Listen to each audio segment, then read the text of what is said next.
Alors, bonjour à tous. J'espère que vous allez bien ce jeudi midi, que vous gardez le moral durant le confinement et que votre immobilier va bien.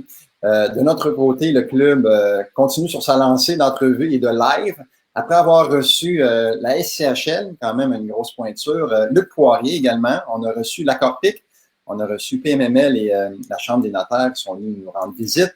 On poursuit sur notre lancée et on a deux invités de marque aujourd'hui, deux experts en leur domaine.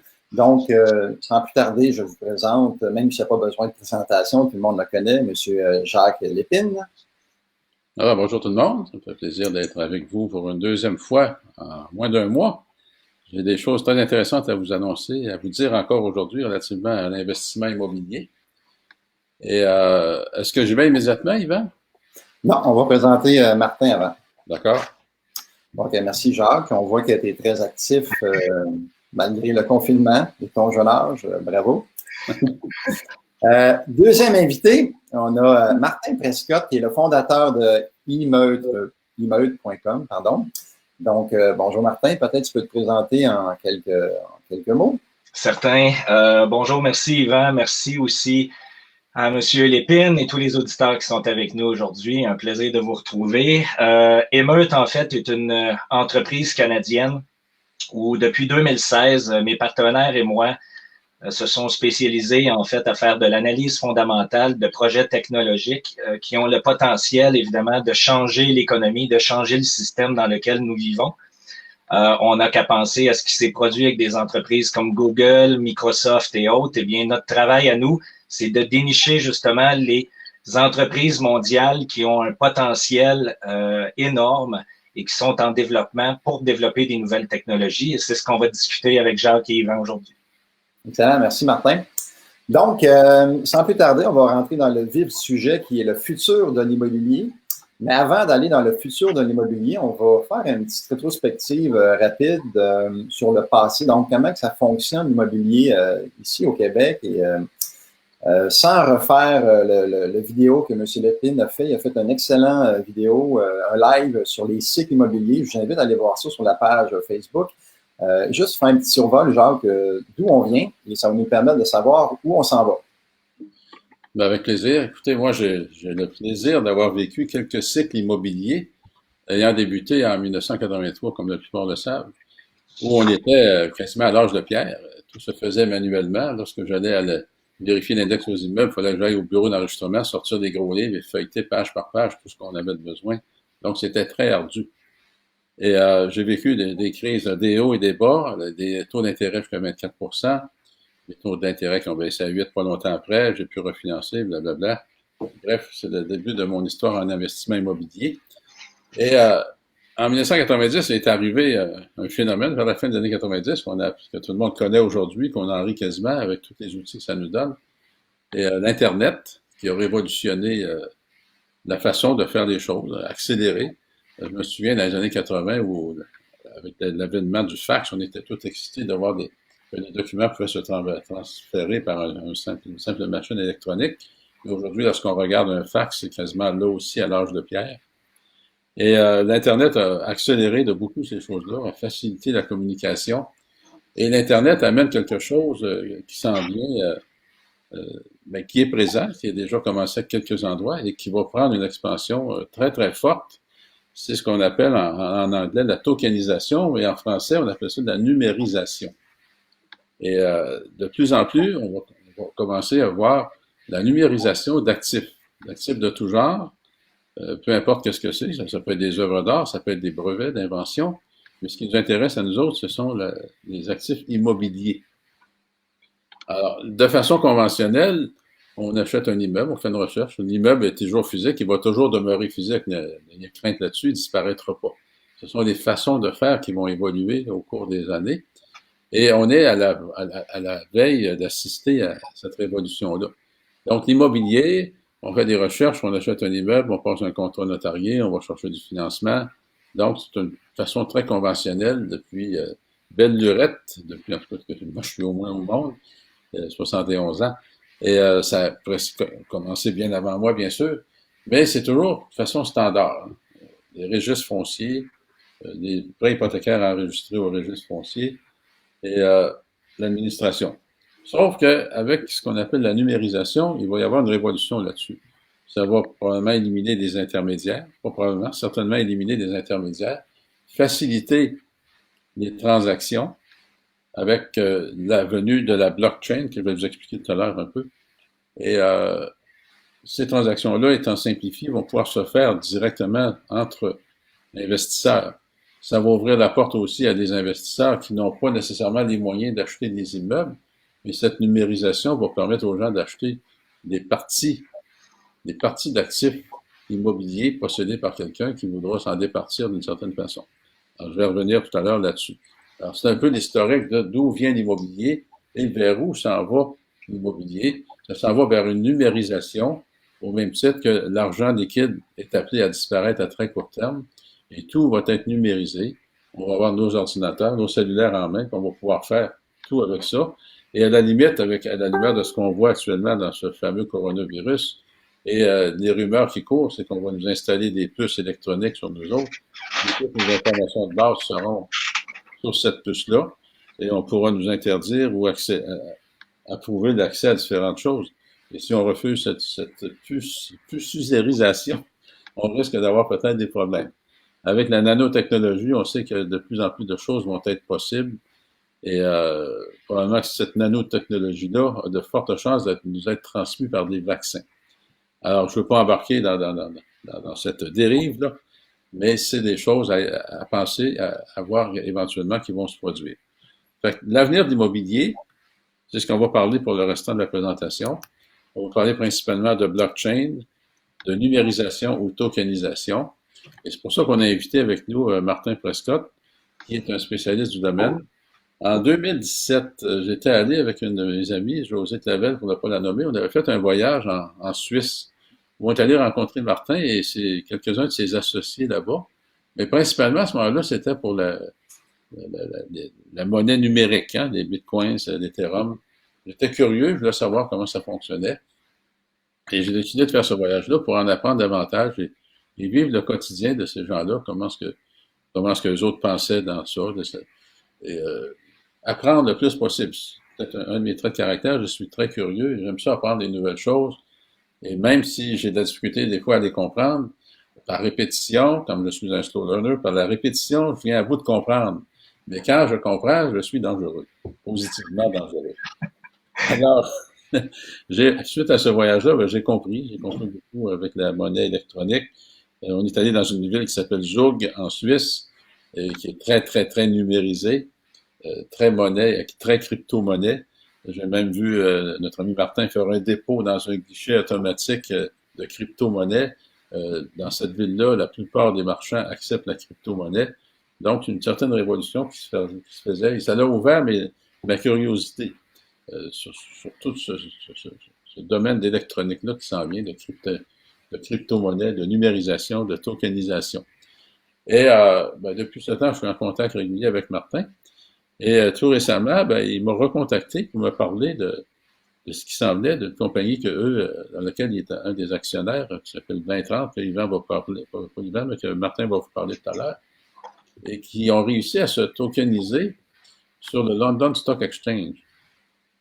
Et c'est une première mondiale, et il va être capable de tokeniser à peu près tout ce qui existe, comme je vous mentionnais tout à l'heure, tout ce qui existe de bien. Vous voulez tokeniser une chaise, vous voulez tokeniser votre auto, vous voulez tokeniser un crayon, un avion, n'importe quoi. Pensez à n'importe quoi, vous allez être capable éventuellement de tokeniser tout ça, de numériser tout ça. Alors, c'est ce qu'on va vous parler le restant de notre présentation, de cette numérisation. Et Martin est en mesure, encore plus que moi, de bien vous expliquer qu'est-ce que c'est que le blockchain et de la tokenisation. Alors, sur ça, je vais reprendre la parole plus tard, mais là, je cède à Martin la parole pour expliquer le blockchain que la plupart d'entre vous ont déjà entendu parler, mais il va bien vous le vulgariser pour qu'on comprenne bien. Parce qu'actuellement, sans qu'on le sache, sans qu'on le voit, toutes les banques sont en train de préparer leur propre blockchain, ainsi que les gouvernements. C'est une technologie presque inévitable. Je vais enlever le mot presque. C'est une technologie inévitable. Les grosses firmes de comptables ont développé des spécialistes dans leur boîte pour conseiller les gouvernements et les systèmes bancaires. Et vous allez voir qu'est-ce qui s'en vient. À très court terme, là, quand je parle de court terme, d'ici 6 mois, 1 an, vous allez assister à beaucoup de révolutions en ce sens-là. D'autant plus qu'en des temps de confinement, volontaire ou non, que ça nous soit imposé avec ou sans raison, il se passe à l'arrière-scène beaucoup de choses qu'on ne voit pas. Et les gouvernements et les institutions financières en profitent dans ces moments de panique où on crée une diversion majeure pour mettre au point différentes choses. Et vous allez voir que ces choses-là, ils sont à notre portée. Alors, Martin, je te cède la parole pour expliquer qu'est-ce que c'est que le blockchain. Merci, Jacques. D'abord et avant tout, j'aime bien vulgariser les choses le plus simplement possible. Donc, on va revenir un peu en arrière, si vous le permettez, au niveau de l'histoire pour pouvoir chacun d'entre nous se mettre en contexte. Il y a encore quelques années en arrière, on utilisait des cassettes VHS, on utilisait des cassettes de musique et vous avez vu la révolution grâce aux technologies qui ont complètement transformé tout ça, où nous sommes maintenant aujourd'hui à une ère où tout ça a été numérisé.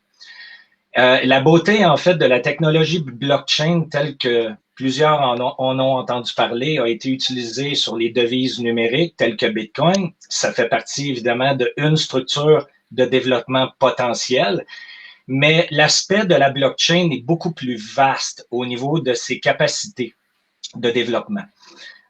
Si on prend un exemple à une certaine époque où on avait des copies musicales, donc des chansons, eh bien, je pouvais l'envoyer par courriel à quelqu'un d'autre. Et vous comprenez qu'à partir de cela, eh bien, moi, j'avais une copie de cette chanson-là que j'avais transmise à un ami. Et par le fait même ici, donc, on avait maintenant 2 personnes ayant une copie de la même chanson.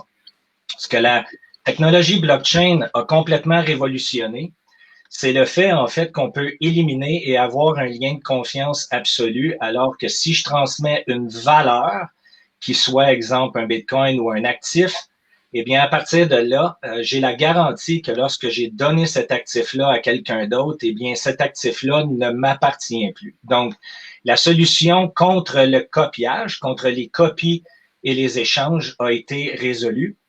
Et c'est ce que la blockchain a apporté, en plus d'être un livre comptable hyper sécurisé, et ainsi de suite, et ainsi de suite.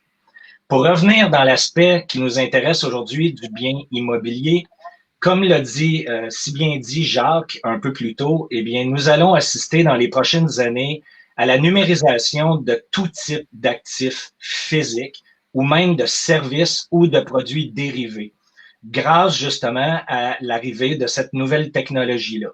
Pour vous donner quelques exemples, il y a 2 ans en arrière, une des entreprises technologiques que nous avons surveillées à l'époque, en 2017-2018, la firme Macenas, a été la première compagnie technologique à numériser en fait une œuvre d'art de l'artiste Andy Warhol qui a été vendue sur un enchère privée.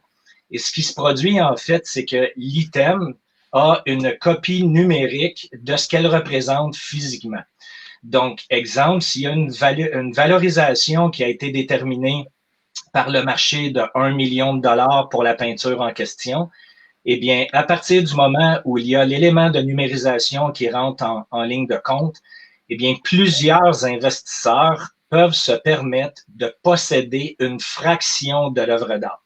Alors, vous comprenez que c'est peut-être pas disponible pour tous et chacun d'entre nous de pouvoir acheter une œuvre d'art, mais maintenant, avec les technologies développées, cela existe.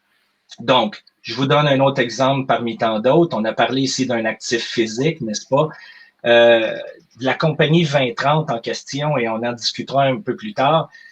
2030 travaille actuellement à la numérisation d'art physique dans les voûtes aux îles Caïmans. Et nous avons aussi des partenaires pour justement offrir de la liquidité aux acheteurs de forêts grâce à un partenariat que nous développons actuellement avec les tribus des Premières Nations ici au Canada. Et pourquoi je vous parle d'eux? Eh bien, vous comprenez que les Premières Nations canadiennes détiennent énormément de titres de propriété sur les forêts, particulièrement, n'est-ce pas, au nord canadien, et où se développe leur communauté. Et à partir de là, vous comprenez que partout à travers le monde, il y a des investisseurs qui sont intéressés d'acheter des biens immobiliers, comme de la forêt, par exemple. Plusieurs entreprises, comme des lignes aériennes, comme Air Canada, que vous connaissez, ont de l'intérêt à investir et à acheter des biens tels que des forêts, ce qui leur permet d'accumuler des crédits carbone sur leur consommation de carburant et ainsi de suite. Donc, vous voyez qu'il y a un intérêt pour ça. Et de l'autre côté, si on reprend l'exemple des Premières Nations, eh bien, vous comprenez que ce sont des tribus, des communautés qui détiennent énormément de titres de propriété, donc d'énormes territoires de forêts, de lacs, de montagnes, mais en même temps ont toujours une problématique au niveau de la liquidité disponible, que ce soit pour nourrir leur communauté ou bien pour réinvestir ailleurs. Donc, nous développons actuellement la technologie avec le groupe 2030 pour numériser les actifs forestiers, ce qui va permettre aux investisseurs à travers le monde de pouvoir acheter une portion de ces biens-là, et ce, partout à travers la planète, en passant par un marché primaire en premier, et on expliquera ce que ça représente, et un marché secondaire par la suite. Donc, Jacques, Yvan, si vous me permettez, je pourrais revenir ici sur l'exemple que vous vouliez présenter là, de la compagnie américaine qui existe déjà en immobilier. Si Jean-Philippe veut bien mettre l'exemple avec realté.co. Merveilleux. Donc, question là, ici on parle d'immobilier, donc je vais vous donner un peu les premières grandes lignes. On parle ici d'une première entreprise qui est régulée aux États-Unis, qui fait en fait de la numérisation d'actifs, particulièrement dans la région de Détroit et du côté de la Floride aussi à Miami. Vous constatez ici que ce sont des individus qui mettent leur maison à vendre ou des appartements, comme vous le constatez, du multiplex et ainsi de suite. Un marché que vous connaissez drôlement mieux que moi. Et en fait, ça offre et ça ouvre la porte à n'importe quel individu qui n'a pas la capacité d'acheter un bien immobilier dans son entité globale ou bien tout simplement, au lieu d'acheter une maison, pourquoi ne pas investir dans plusieurs maisons différentes? Et vous comprenez que le bénéfice pour le propriétaire qui est prêt non seulement à offrir une partie de son bien immobilier à d'autres investisseurs potentiels, eh bien, ces gens-là, maintenant, ont accès à de la liquidité. On comprend que dans un contexte économique potentiellement de crise, alors que nous sommes en train de voir une correction importante sur les différents secteurs d'activité avec le COVID, eh bien, qu'est-ce qui peut se produire? C'est que vous êtes dans une situation où les banques ont tendance à resserrer les conditions de financement, comme vous le savez, demander et exiger des conditions un peu plus difficiles pour les gens qui désirent emprunter. Par le fait même, ça coince le parc immobilier.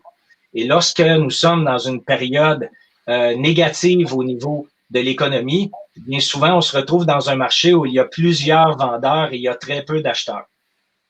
À l'inverse, ce qui est assez pertinent, c'est que ailleurs dans le monde, que ce soit en Asie ou en Europe, pour leur propre valeur perçue, plusieurs personnes peuvent avoir l'intérêt d'acheter un bien immobilier justement durant la crise. Donc, si on prend l'exemple au Québec de quelqu'un qui actuellement désire avoir accès à de la liquidité, que ce soit pour payer évidemment les factures et les fins de mois ou l'hypothèque, mais bien entendu aussi parce qu'on désire tout simplement diminuer potentiellement un peu notre risque d'exposition à la baisse du marché immobilier potentiel. Encore une fois, ce n'est pas une certitude, mais dans les situations où tout cela peut se produire, avoir accès à de la liquidité, diminuer votre exposition au risque sur votre parc immobilier et de transmettre une partie de cette valeur-là à d'autres individus qui désirent investir sur votre bien, eh bien, ça se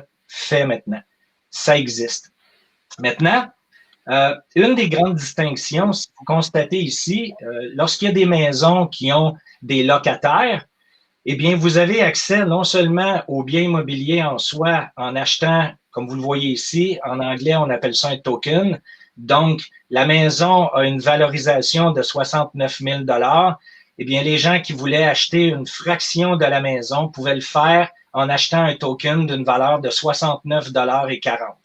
Donc, il y a eu un nombre de tokens qui ont été mis en circulation pour pouvoir, évidemment, acheter l'actif en question.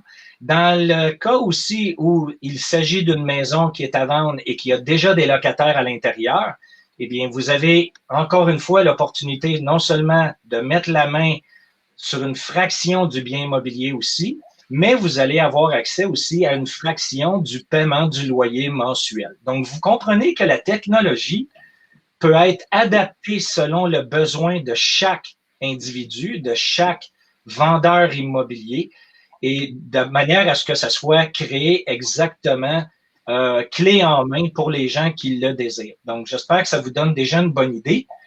Concernant réalité, que vous voyez ici versus le projet de 2030, il y a d'énormes distinctions. D'abord, comprenez bien que ce que vous voyez à l'écran actuellement, c'est une entreprise américaine qui est réglementée par l'autorité américaine ici. Par contre, il s'agit d'une plateforme unique, ce que nous appelons un marché primaire. Donc, les seuls investisseurs potentiels qui ont accès, en fait, à ce type de produit-là, tel que vous le voyez en ce moment, eh bien, ce sont des gens qui doivent connaître le site web en question. Donc, vous comprenez que s'il n'est pas du bouche à oreille ou qu'il n'est pas exposé régulièrement et qu'il y a toute une base de marketing en arrière, eh bien, il est quand même relativement difficile de comprendre et de voir que ce type de produit-là existe. Ce que 2030, par contre, qui est une entité sur le territoire de Londres, donc la compagnie que nous allons présenter, que je représente aujourd'hui devant vous, est une compagnie anglaise qui est régulée par l'autorité des marchés financiers anglaise qu'on appelle la FCA. Et la compagnie a été la première au monde, tel que l'a mentionné Jacques, de numériser sa propre équité d'entreprise sur le marché du London Stock Exchange, ce qu'on appelle un marché secondaire. Donc, ce que 2030 est à mettre en place pour le Club immobilier du Québec, idéalement, on a besoin de cobayes, et je le dis en rigolant. Ce que nous sommes en train de développer ici au Canada, eh bien, pour le concept immobilier, c'est une plateforme qui non seulement va être une plateforme de vente pour pouvoir présenter ses actifs, mais aussi nous avons accès, grâce à notre partenariat avec l'échange de Londres, le marché de Londres qu'on appelle le London Stock Exchange, eh bien, vous comprenez qu'il y a des millions de spéculateurs financiers sur les différentes bourses mondiales, dont le London Stock Exchange. Et l'objectif est non seulement de présenter une plateforme de marché primaire telle que vous la voyez en ce moment, mais nous allons aussi intégrer notre technologie dans le marché du London Stock Exchange, qui va donner énormément d'exposition aux produits et qui va apporter énormément de liquidité dans le marché immobilier. Je laisse la parole à Jacques ou à Yvan si vous désirez commenter sur ce que je viens d'ajouter. Je vais poursuivre. Donc, fort intéressant. Merci de toutes ces explications-là. Je vois dans le chat que ça crée certaines pages des gens. Il y a des gens qui sont excités et tout ça, donc c'est normal qu'on réagisse comme ça. On est un petit peu, pour la plupart, dans l'inconnu. Mais il y avait des questions fort intéressantes. On en prend une de Tristan Desjardins-Drouin. Et je vais laisser M. Lépine peut-être répondre à ça. Comment allez-vous gérer les investisseurs en fonction des règles de l'AMF? Bien sûr, la première chose que la plateforme va faire, c'est-à-dire Mosaïque, qui est la compagnie qui représente le côté immobilier, elle devra se conformer aux normes de l'AMF. On parle du Québec, aux normes canadiennes pour le reste du Canada et aux normes de l'AMF. Donc, il y aura soit un prospectus ou soit une dispense de prospectus pour œuvrer dans le sens et la légalité de l'Autorité des marchés financiers du Québec. Alors, cette façon de faire, bien évidemment, les propriétaires d'immeubles qui vont vouloir numériser ou tokeniser leurs actifs devront se conformer à certaines règles. C'est-à-dire qu'il y aura peut-être des bilans vérifiés, des mises à jour d'évaluation des immeubles régulières, mais c'est rien comparé à tout le potentiel que ça va apporter. Vous savez, dans les cours, je vous enseigne tout le temps de McDonaldiser vos systèmes. Alors, ce sera la bonne occasion de prouver qu'un système McDonald's est optimisé et fonctionne bien dans des conditions comme ça. C'est que, en étant conforme, en démontrant une transparence, vous allez être capable de convaincre, par le biais des plateformes électroniques, les investisseurs à investir dans vos projets. Bien sûr, ça ne se fait pas sans aucun effort. Mais les efforts que les institutions financières nous exigent sont aussi exigeantes. Avant d'aller chercher un financement, on vous pose 3000 questions, pour ne pas dire 4000, et ça vous prend de la documentation. Fait que ça va tout simplement forcer les gens à être mieux structurés, mieux organisés, et rencontrer les normes de l'AMF qui vont légaliser ou conformer toutes les exigences qu'on aurait besoin pour sécuriser les argents de tout le monde. J'espère que ça répond à la question. Excellent. Je ne sais pas si Jean-Philippe, tu as eu le temps de mettre à l'écran Vicago pose une autre question. Il dit, il me semble, il ou elle, là, il me semble que le crowdfunding n'est pas nouveau. Je ne verrai pas toute la question, là, je vais peut-être laisser Martin répondre, mais on n'est pas en crowdfunding, on n'est pas en financement socio-financement, là. On est ailleurs, là. Donc peut-être Jacques bonifier là-dessus. Non, c'est pas du tout du crowdfunding. C'est beaucoup plus. Le crowdfunding n'est pas structuré. On met une petite vidéo en ligne puis on dit j'ai un projet, voulez-vous investir avec moi? Alors, ce n'est pas structuré du tout. Tandis que là, ce qu'on parle actuellement, il y aura une structure, une normalisation, une régulation à suivre. Et évidemment, l'AMF est là pour protéger le public. Donc, c'est sûr que l'AMF, avec ses exigences, vont former tous les systèmes, forcer tous les systèmes à avoir une conformité et avoir des points de vérification, et toujours dans le but de protéger les investisseurs. Alors, aucune comparaison tant qu'à moi. Excellent, good. On avait notre régisseur en chef, qui est Jean-Philippe Claude. Merci beaucoup en passant, Jean-Philippe, pour ce que tu fais, les messages que tu passes à l'écran et tout, c'est excellent. Et Jean-Philippe avait une question. Qu'en est-il de la volatilité des devises électroniques? Je vais répondre. Nous ne sommes pas dans les devises électroniques, là. On n'est pas en crypto-monnaie, là. On est dans de la numérisation d'actifs en fonction de la monnaie courante. Donc, si on numérise des actifs canadiens, ce sera en dollars canadiens. Peu importe où ce sera, sur quelle plateforme, que ce soit à Londres ou n'importe quoi, les investissements seront toujours convertis en dollars canadiens. Donc, le fait de numériser vos actifs, vous allez toucher des dollars canadiens dans vos comptes de banque. Alors, il n'y a pas de volatilité là-dessus. On ne parle pas de la même chose. On ne parle pas de crypto-monnaie, on parle de numériser des actifs physiques, évaluables, selon les marchés et selon la période où on est situé, au moment où on fait l'évaluation. C'est une bonne question. Oui, j'aimerais ajouter un point ici qui est pertinent, en fait, c'est que parce qu'il y a une question de M. Yannick Rabi que je suis en train de lire. Quel est l'avantage de la blockchain par rapport à acheter une action d'un REIT, exemple? Bon, très, très bonne question. Un REIT, évidemment, normalement, c'est un panier d'actifs qui est offert directement sur le marché de la bourse. On comprend ici que la distinction, il y a deux principes. Premièrement, c'est que dans une transaction immobilière, vous comprenez qu'il y a plusieurs intervenants, hein, que ce soit un avocat ou un notaire au Québec pour le document notarié, ainsi de suite, et on poursuit. Donc, il y a toujours un document papier, en fait. La technologie blockchain elle-même, en soi, la grande révolution ici, c'est que tous ces documents-là peuvent être implémentés sur ce qu'on appelle un contrat intelligent. Et par l'effet même, donc, tous ces documents-là, toutes ces transactions-là sont directement numérisées aussi. Donc, on élimine, en fait, toutes les procédures papier. Un notaire, un des boulots importants d'un notaire, c'est de s'assurer que les documents de vente, les titres de propriété soient bien conformes aux livres comptables, évidemment, là, de l'institution qui régit les biens immobiliers au Québec. Donc, par le fait même, tous ces documents-là sont numérisés directement et sont protégés par la sécurité de la blockchain, ce qui détermine qu'ils ne peuvent pas être falsifiés, ils ne peuvent pas être transformés. À partir du moment où ils ont été créés, ils demeurent intacts et ça laisse une trace à jamais dans le livre comptable. Donc, ça vient sécuriser aussi la transaction et le titre de propriété. Donc, ça, c'est une des distinctions. La deuxième partie que je me permets aussi, c'est que vous comprenez justement que dans des périodes de situation un peu plus tendues au niveau économique, eh bien, d'un côté, vous avez des propriétaires immobiliers qui désirent, encore une fois, diminuer leur risque, mais de l'autre côté, au niveau local, s'il y a une tension et que l'économie est mauvaise localement, il y a très peu d'acheteurs potentiels qui peuvent se présenter. Le bénéfice d'un marché secondaire d'envergure tel que le London Stock Exchange, et notre objectif à long terme est aussi d'approcher le TSX à Toronto. Vous comprenez la logique des choses. Des produits immobiliers au Québec, on veut mettre ça aussi sur le marché de Toronto.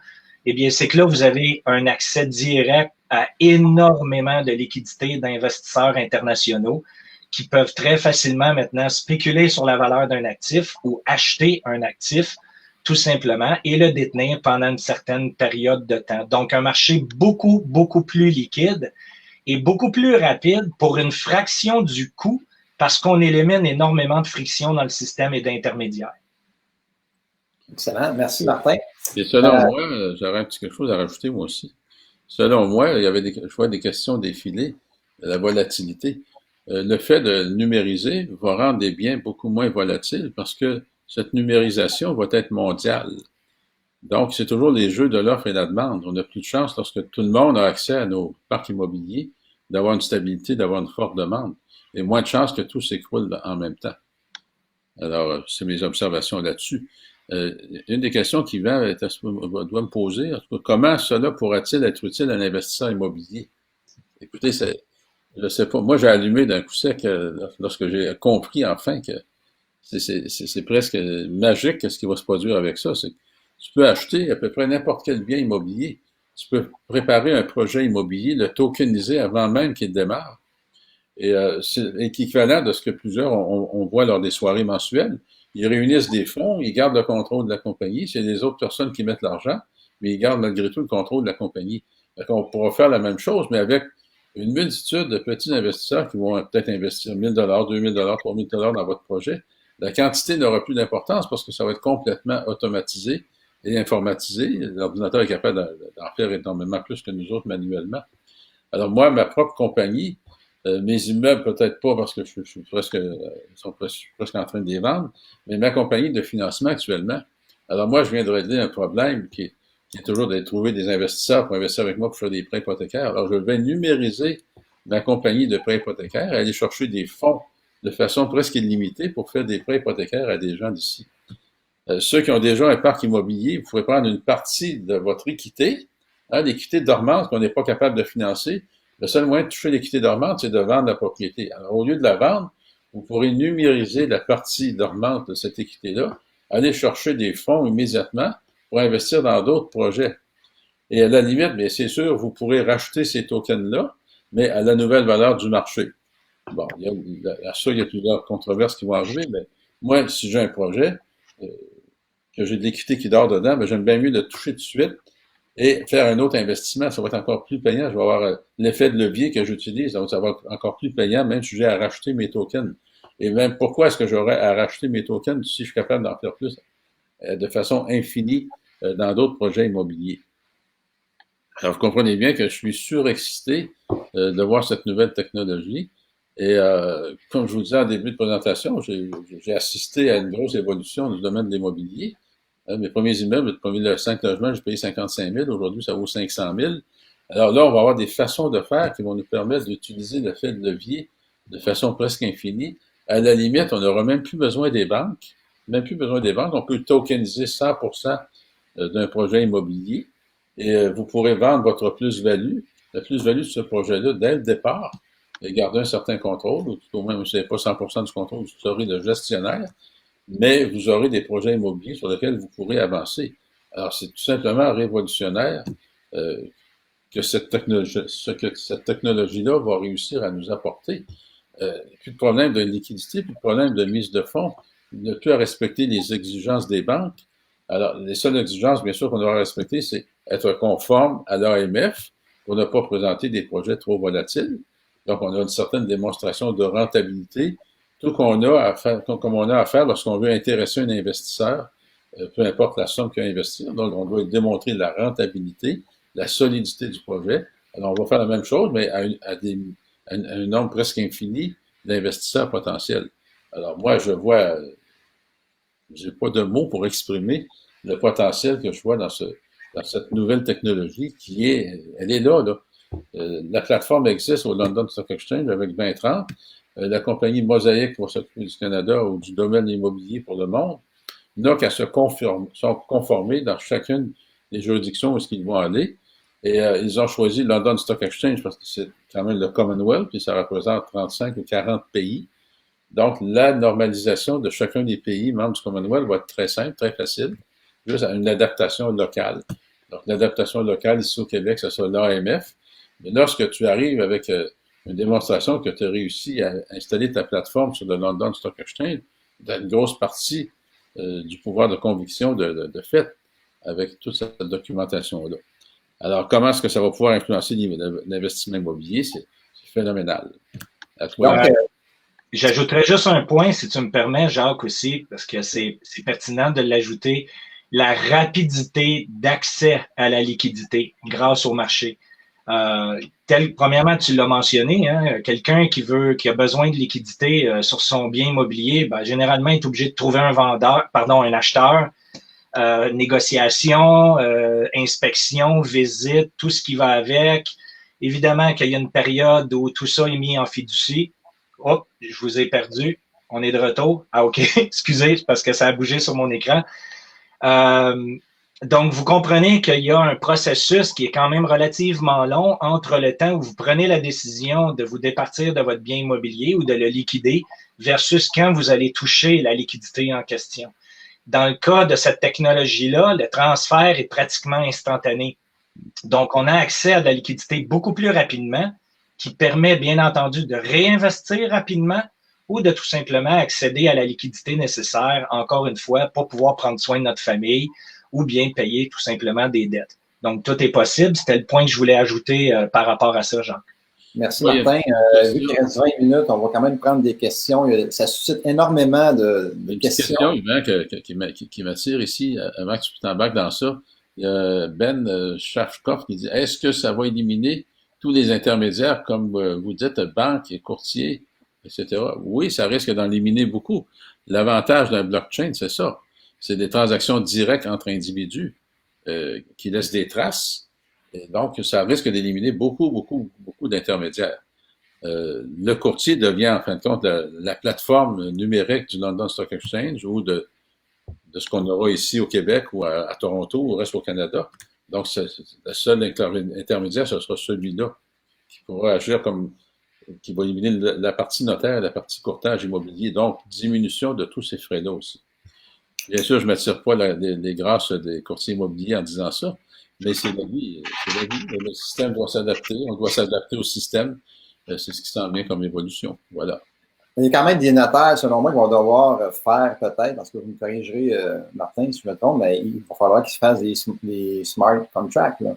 Bon, il va y avoir des contrats qui doivent être faits puis qui vont être faits par les juristes. Oui, écoute, en fait, Yvan, là, c'est que la révolution qu'on discute aujourd'hui avec Jacques, on comprend que ça dépasse de très, très loin le secteur immobilier. C'est une révolution qui va complètement changer, même pour ceux là, qui possèdent, exemple, des actions d'entreprise actuellement sur les marchés financiers. Tous les produits dérivés, tous les produits financiers de tout genre vont être numérisés. Donc, c'est vraiment une grande révolution. Et comprenez l'intérêt aussi des acteurs tels que les échanges, le Toronto Stock Exchange, le New York Stock Exchange, où se font évidemment les plus grands transferts au niveau des liquidités économiques dans le monde. Bien, eux n'ont jamais eu accès, en fait, à développer des produits qui étaient normalement réservés au marché privé. Donc, jamais à part des REIT, bien entendu, qui sont des paniers de produits immobiliers qui sont conçus pour différents types d'investisseurs, eh bien là, on accède vraiment à un marché hyper liquide et vous comprenez que c'est très payant pour les échanges de faire ce type, de pouvoir offrir un nouveau secteur économique, en fait, qui est en émancipation, tout simplement. Et ces choses-là arrivent. Donc, comprenez bien que la numérisation, ce n'est pas juste au niveau immobilier. Et oui, il y aura d'énormes changements du côté des conseillers financiers, comme au niveau des notaires, comme au niveau des firmes d'avocats et ainsi de suite. Il faudra s'adapter, comme nous nous sommes adaptés à l'Internet. Eh bien, la nouvelle révolution après l'Internet, c'est la technologie blockchain. Et vous comprenez, tel que Jacques l'a mentionné un peu plus tôt, même les gouvernements sont à établir maintenant des devises numériques qui vont être utilisées. Dans le nouveau monde, dans la nouvelle économie dans laquelle nous travaillons, et nous avons investi dans 2030 comme entreprise, voyant évidemment le potentiel, alors que c'est un secteur économique qui est illimité. Nous avons non seulement la possibilité de développer les parcs immobiliers, numériser les parcs immobiliers, ce partout à travers le monde, mais tout actif physique ou produit financier peut être numérisé. Donc, un potentiel absolument gigantesque et oui, il est pertinent aujourd'hui de s'intéresser à cette technologie-là alors qu'elle va complètement changer l'économie telle qu'on la connaît au fil des 10-15 prochaines années. C'est un futur qui promet, très intéressant. Ça soulève encore des questions. On va en prendre une autre. Peut-être Martin pourrait répondre à ça, parce qu'on a parlé d'éliminer des intervenants et tout ça. Donc, est-ce que, comme le blockchain, on devra utiliser un réseau de calcul? Si oui, comment ces réseaux seront rémunérés?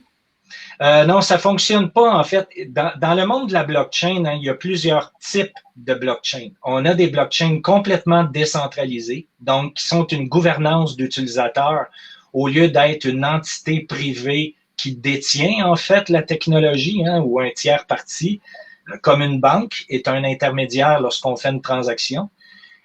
Donc, il y a plusieurs types de blockchain existants. Il y a des blockchains institutionnelles et commerciales et vous avez bien entendu des blockchains qui sont vraiment dédiés aux crypto-monnaies, aux devises numériques et ainsi de suite.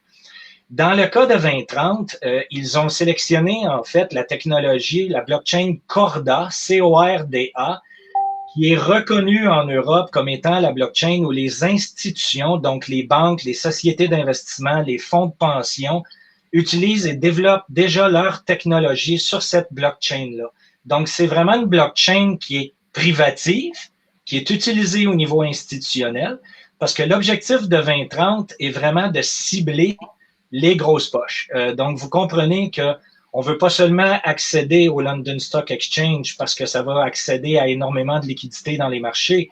L'objectif, c'est de pouvoir vendre nos actifs immobiliers, aller chercher évidemment des acheteurs potentiels, mais au niveau des fonds d'investissement, au niveau des différentes sociétés qui sont intéressées, les fonds de pension et ainsi de suite. Donc, il y a une technologie qui s'appelle R3 du côté de l'Europe qui est utilisée pour le développement technologique et vous avez la blockchain qu'on appelle Corda. Et pourquoi elle a été choisie, encore une fois? Parce qu'elle est reconnue dans le monde institutionnel. Donc, c'est vraiment un produit qui va être offert pour les spécialistes et les investisseurs de partout à travers le monde sur le London Stock Exchange. Excellent. Merci, Martin. Bienvenue. Le temps file rapidement. J'espère que Jean-Philippe, ça répond à ta question que tu avais mis au nom du club. Donc, vu qu'il reste à peu près 10-15 minutes, M. Lépine disait tantôt que ça ne se fait pas tout seul, il va falloir mettre les efforts et tout, et ça offre beaucoup d'avantages selon ce qu'on peut percevoir. Il va y avoir des petits défis aussi qui nous attendent. Donc, peut-être nous parler un petit peu des défis, Jacques, d'un investisseur dans tout ça. Ben, le principal défi, ça va être d'avoir beaucoup d'ordre dans ses affaires. Évidemment, si vous faites une petite comptabilité de caisse, ce que j'appelle des boîtes à souliers, que tu mets ça dans la boîte à souliers, tu amènes ça au comptable à la fin de l'année, tu ne seras pas capable de tokeniser parce que tu ne seras pas assez bien structuré. Mais depuis combien d'années que je vous dis dans les formations, je répète mon mot, McDonaldiser, organisez-vous, optimisez vos systèmes. C'est pas plus d'ouvrage bien faire son travail que de mal le faire. En bout de ligne, le temps te rattrape. Donc, ça va obliger les gens à travailler de la bonne façon. Il n'y a qu'une seule façon de bien gérer une entreprise, c'est de bien la gérer. Pour bien la gérer, mais c'est d'être organisé en conséquence, avec les bonnes structures, avec tous les logiciels qui existent aujourd'hui, informatiques, avec tous les services qui existent sur le marché. C'est non justifié de ne pas être à l'ordre. Donc ça va être l'effort à faire. Et ça semble simple, mais c'est pas si simple que ça. Lorsqu'on parle de tout ce que ça nous donne comme ouvrage d'investir dans l'immobilier, les gens le réalisent lorsqu'ils suivent notre coaching. C'est pas une cure de repos qu'on vous propose. Mais si vous voulez vous lancer en affaires, ça fait partie du lancement en affaires, de bien s'organiser. Et vous allez voir que le profit va être là en bout de ligne. Si vous êtes bien organisé, bien structuré, vous savez où sont vos forces et vos faiblesses. Vous allez connaître tout ce que vous avez besoin de savoir dans votre comptabilité, dans votre gestion. Et vous allez être en mesure d'aller chercher tous les fonds nécessaires en étant bien structuré et bien organisé. Mais tu sais, la tokenisation, ça semble mystérieux. Lorsqu'on a une entreprise, faisons une comparaison avec le système régulier. Vous êtes incorporé, vous avez le livre des minutes. Dans le livre des minutes, il y a des actions papier. Alors, la seule différence, c'est que l'action papier va devenir un jeton numérique sur un stock exchange quelconque. Donc, il n'y a aucune différence là-dessus, mais ça devient numérisé. Il n'y aura plus d'échange de papier. Tout va être dans un système. Et ça existe déjà partiellement, même s'il y a des transferts de papier. La compagnie Computershare, qui est, je pense, à Vancouver, c'est un énorme fiducie qui gère beaucoup d'actions en bourse, qui gère des REER et qui font des transferts de documents et tout. Donc, ils vont tout simplement éliminer ce transfert de documents physiques par des transferts de documents électroniques. C'est la plus simple comparaison qu'on peut faire entre le marché actuel et le marché futur. On élimine le papier et une série d'intermédiaires. Très bon point, Jean. Très bon point. Merci.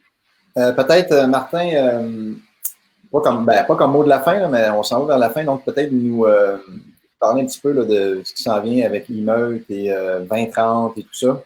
Oui, donc écoutez, c'est certain que ça apporte beaucoup de questions et des questions très pertinentes. J'ai pu en lire quelques-unes là au niveau là, de ce que j'ai vu directement dans le fil.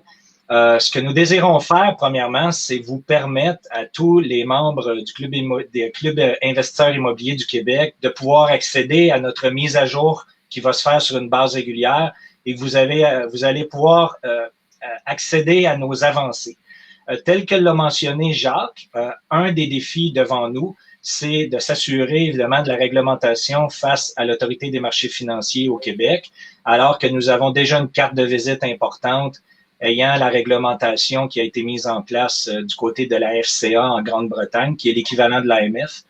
Et en arrière de ça aussi, le partenariat avec le London Stock Exchange. Donc, vous comprenez que nous avons dans notre manche des cartes importantes qui nous permettent de nous présenter à l'AMF avec un produit qui est déjà fonctionnel, une technologie qui est déjà fonctionnelle, et à partir de là, ça va faciliter les choses. Donc, pour tous ceux qui ont de l'intérêt, j'ai bâti en fait une infolettre qui va vous permettre tout simplement de nous donner votre nom et votre adresse courriel. Et on fera ensuite une deuxième conférence pour ceux qui veulent aller un peu plus en profondeur. On a vu évidemment les questions pointues, pertinentes. Et l'objectif d'aujourd'hui était tout simplement de vous ouvrir l'esprit sur tout ce qui s'en vient.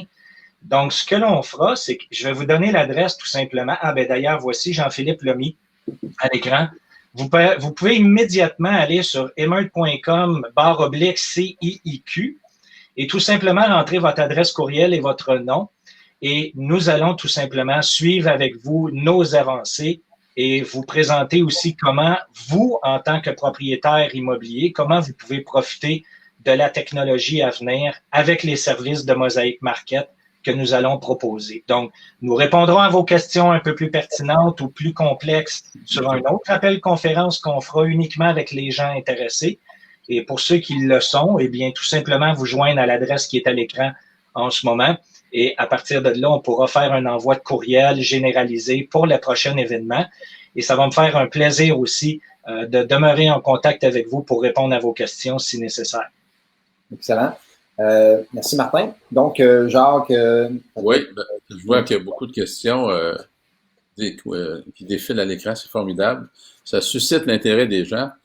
Et toutes les questions que je vois passer, les remarques que je vois passer sont toutes légitimes.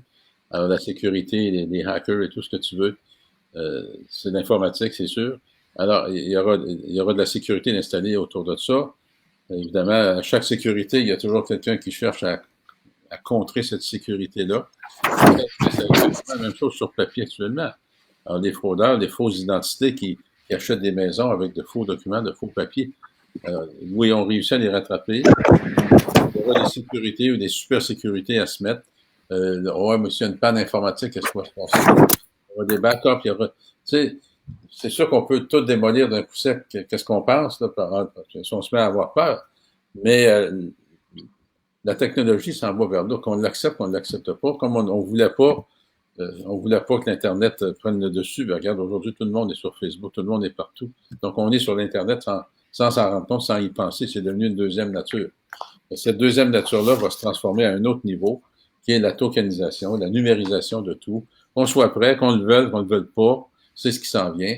Alors, tant qu'à savoir ce qui s'en vient, moi, j'aime bien mieux m'organiser en conséquence, apprendre comment ça fonctionne et être je sais qu'il y a une parade qui s'en vient, là. Je le sais, on vous le dit, là. Alors, est-ce que tu veux ignorer que ça en vient de parade? Tu veux le regarder ou t'embarques dedans? Ben, moi, j'embarque dedans avant qu'elle arrive. Je vais être un des participants de cette parade-là. Je vais faire partie du spectacle, autrement dit. Et, j'ai eu plusieurs visions dans ma vie, et là, cette vision-là, c'est la plus grosse que j'ai jamais vue.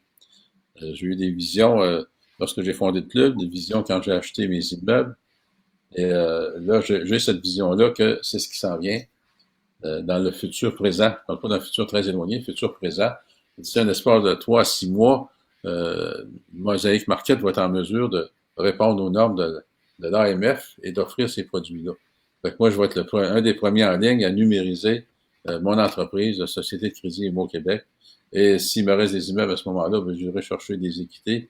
Ou si je décide d'en acheter des nouveaux pour mon nouveau fils et mon épouse, alors je vais tokeniser, numériser tout ça pour acheter des immeubles sans avoir à mettre un seul dollar de ma propre argent. Comme j'ai fait toute ma vie d'ailleurs. Je l'ai fait toute ma vie, malgré toutes les controverses que ça a provoquées.